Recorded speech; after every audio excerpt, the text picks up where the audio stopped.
Merhaba, ben Gökrem Teker'in sanal asistanıyım. Bu videoda sizlere bir proje yönetimi ofisinin süreçleri nasıl oluşturduğunu, hangi standartları belirlediğini ve organizasyon genelinde projelerin neden aynı dili konuşmasını sağladığını anlatacağım. Bir proje yönetim ofisinin en görünür ve en etkili olduğu alan süreç yönetimidir. Çünkü süreçler sadece işleri düzenlemekle kalmaz, aynı zamanda projeleri öngörülebilir, ölçülebilir ve yönetilebilir hale getirir. İlk olarak proje yönetimi metodolojisinden başlayalım. Ofisin temel görevlerinden biri organizasyona uygun bir metodoloji tasarlamaktır. Bu metodoloji, projelerin başından sonuna kadar hangi adımlardan geçeceğini, hangi kontrollerin yapılacağını, hangi rollerin sorumlu olduğunu ve hangi bilgilerin toplanacağını belirler. Yani bir proje nasıl başlatılır, nasıl planlanır, nasıl yürütülür, nasıl izlenir ve nasıl kapatılır sorularına rehberlik eder. Bu sayede projelerin yapısı kişiden kişiye değişmez, herkes aynı çerçevede çalışır. Ofis tarafından oluşturulan bir diğer önemli unsur proje, yaşam döngüsüdür.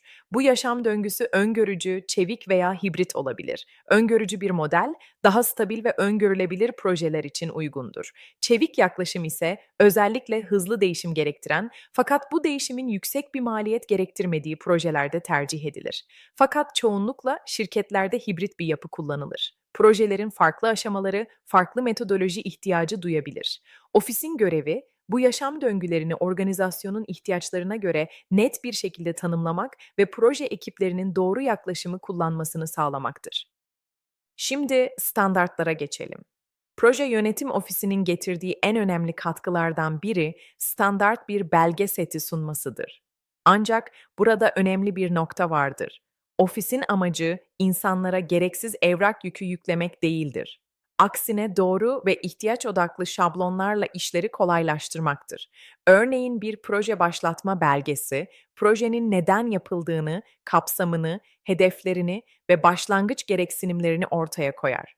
Proje kapsam bildirimi projenin sınırlarını netleştirir. Zaman çizelgesi planlamanın daha net anlaşılmasını sağlar. Risk kayıtları potansiyel tehditleri görünür hale getirir. Ofis bu şablonları öyle tasarlamalıdır ki bunlar proje ekipleri için bir yük değil, bir rehber olsun. Bunların yanında ofis karar mekanizmalarını da tanımlar. Kim hangi aşamada onay verir, hangi belgeler zorunludur, hangi durumlarda kırmızı alarm verilir, bir proje ne zaman durdurulmalı veya devam etmeli gibi konular ofis tarafından belirlenir. Bu sayede karar alma süreçleri kişilere bağlı olmaktan çıkar ve kurumsal bir düzene kavuşur. Proje yönetim ofisi, süreçleri oluştururken en sık yapılan hatalardan biri aşırı bürokrasiye kaymaktır. İnsanlar değer katmayan formları doldurmak için ekstra zaman harcıyorsa, ofis bir değer merkezi olmaktan çıkar ve bir engel gibi görülür.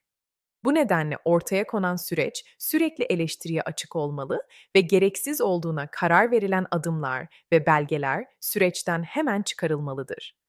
Bununla birlikte olabildiğince otomasyon araçları kullanılarak proje ekiplerinin iş yükü azaltılmalıdır. Bir ofisin amacı işi zorlaştırmak değil, kolaylaştırmaktır.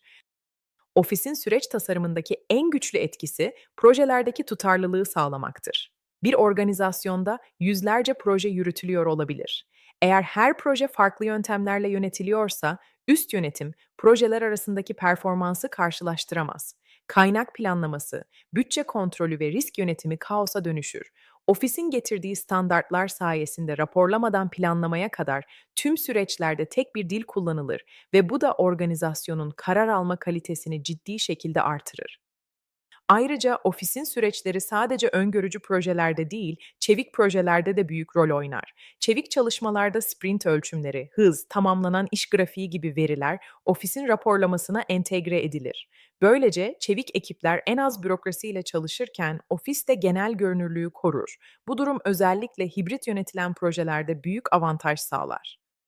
Sonuç olarak ofisin süreçleri ve standartları organizasyonun proje yönetimi olgunluğunu yükselten bir iskelet görevi görür. Doğru tasarlanmış süreçler hem proje yöneticilerinin işini kolaylaştırır hem de yönetim için daha güvenilir bir karar ortamı sağlar. Bu videoda ofisin süreç tasarımını, standartlarını, belge setlerini ele aldık. İzlediğiniz için teşekkür ederim.